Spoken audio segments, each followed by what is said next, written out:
Welcome to the 805 Web Minute, and today we're talking about the real cost of building your own website and why that cheap tool might actually be the most expensive decision you make this year. We hear it all the time. A business owner sees an ad, thinks they're saving money, and they end up in a much more expensive and honestly a much more frustrating situation than they ever expected. Exactly. So let's start with those initial numbers. Everyone sees the ads, right? Build your website for $17 a month. It sounds incredible. It does. It's a great hook. But that price, that light plan, it's almost functionally useless for a real business. What do you mean by that? I mean, the second you need to do anything that actually makes money, like take a payment or book an appointment, that plan is out, you're immediately forced to upgrade. So that advertised price is really just for a simple, like an online brochure? Pretty much. For most small businesses, the realistic minimum is what they call the core plan.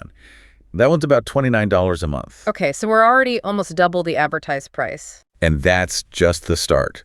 If you're doing any kind of e-commerce, maybe you're a local shop here in the 805 selling online, you need their business plan. And that's even more. Right. That's going to push you closer to $39 a month just to get the basic tools you need to sell things safely and manage your inventory. So we've gone from $17 to potentially $39 a month before we've even really started.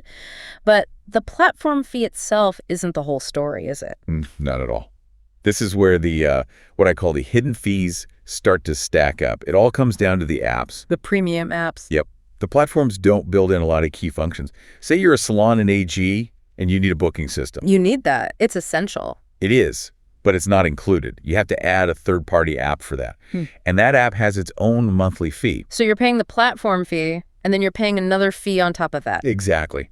And you need a good form for custom quotes. That's an app. You want live chat to talk to customers. Another app. They might seem cheap, $5, $10 each. It adds up fast. It adds up incredibly fast. Your realistic monthly cost for a fully functional site is suddenly in the $50 to $100 range. Wow.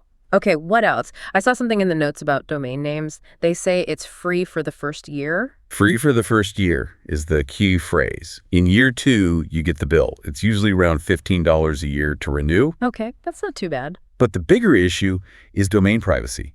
If you don't pay an extra $10 or $15 a year for that, your personal information, your home address, your name, it's all listed in a public database for anyone to find. So that's not really optional. For safety, you have to pay it. You have to. And then there are the payment processing fees, which people often forget. That's 2.9% plus 30 cents on every single transaction. Which comes directly out of your profit. Directly. Yeah. And the last one is email marketing. They give you a tiny free allowance, something like 200 emails a month. Which is nothing. It's nothing. You send one newsletter and you've blown past it. Right. And you're paying another monthly fee just to talk to your own customers. So the real financial cost is way beyond that shiny number in the commercial. But let's shift gears. Let's talk about something even more valuable than money for a business owner. Their time. Their time. Because every hour you spend fighting with a website builder is an hour you're not spending, running your actual business. This is the cost that nobody calculates up front. The data suggests an average DIY website takes between 20 and 40 hours just for the initial build and launch. Let's just split the difference and say 30 hours. What's the cost of that? Well, think about it. If your billable rate is, say, $50 an hour or $100 an hour. Which is very common for skilled professionals. Yeah, absolutely. 30 hours of your time is suddenly worth $1,500 to $3,000. You spent that before your site has made you a single penny. That's a huge opportunity cost. And the work doesn't stop at launch, does it? That's the maintenance trap. It's a huge trap. Research shows that 64% of small business owners find just updating their site to be a major challenge. 2 out of 3 people. 2 out of 3. They're spending, on average, another 2 to 4 hours every single month just on maintenance. So what are they doing in that time, updating text? Sometimes, but it's often more technical. Fixing broken links, dealing with security updates, making sure things don't look weird on new phones. It's a constant battle. And if you just decide not to do it, if you're too busy... That's where the real danger comes in for security. 43% of all cyber attacks target small businesses. They're actively looking for sites that aren't updated. So you become a target. A huge target. And second is your customers.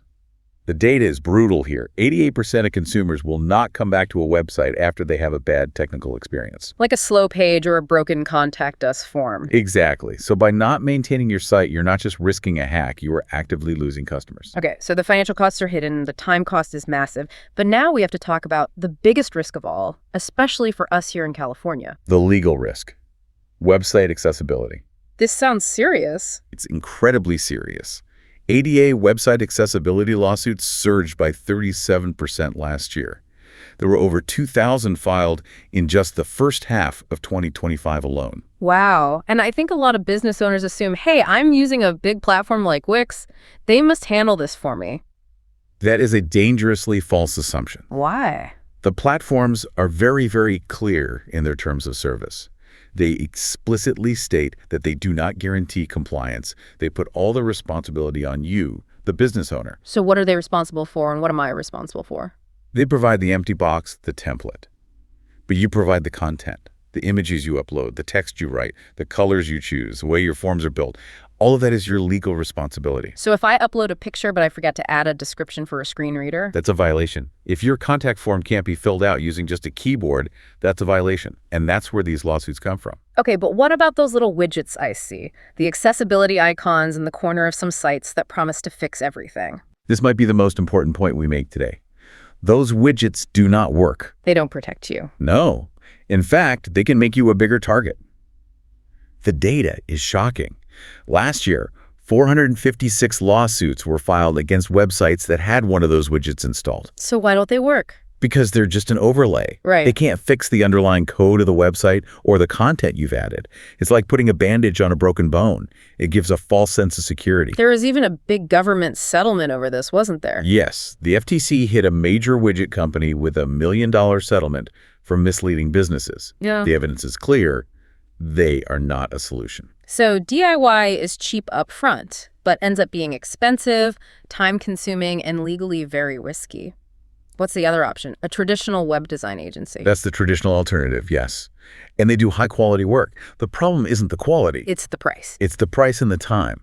You're looking at a huge upfront cost, anywhere from $5,000 to $15,000. That's just not feasible for most small businesses on the Central Coast. Right. And it's slow. An agency project takes, at minimum, 8 to 12 weeks to launch. That's 3 months of waiting. And then you're stuck paying them every time you need a small change. Yeah, exactly. You want to update your hours, that'll be $150, please. Yeah. You have to email them, wait for them to do it. It's expensive, and it's slow. So it feels like business owners are stuck between two bad options: a risky, time-sucking DIY project or a super expensive, slow agency. That's the gap in the market. There's this huge need for something professional, fast, and affordable. Which really brings us to the final question for you, the listener. How do you make this decision? You have to be really honest with yourself. The DIY route is only a smart move if you genuinely enjoy this kind of work, you have 30 or more hours of free time to burn, and you're willing to become an expert on security and legal compliance. And for most business owners, their time is just worth more than that. Your time should be spent serving your customers. So you have to frame it correctly. Is your time worth more than, say, $79 a month? Because you're trading thousands of dollars of your own time to avoid a relatively small monthly fee. It's a false economy. And we haven't even talked about the upside. A professional site isn't just a cost, it's an investment that's proven to grow your business. The data backs that up completely. Businesses with modern, professionally managed sites report revenue increases of 15 to 50%. Over 70% see that increase happen almost right away. So the real cost, it isn't the website. The real cost is not having the right website working for you 24/7. That's the bottom line. Yeah. You have to decide if you want a new, stressful hobby that carries legal risk, or if you want a business asset that actually makes you money. That's the quick tip for today. If you want a professional website without the agency price tag or the DIY headache, here is the better way. At ugrow.pro, we build it, we manage it, and we handle every update for Everall for just $79 a month. There is zero setup fee, no contract, and it is strictly month to month, so there is zero risk. We're local here in AG, and we can have you live in days, not months. Want to see what your site could look like? Go to ugrow.pro right now, and we'll design 3 custom mockups for your business completely free, no strings attached. Thanks for listening, and keep growing.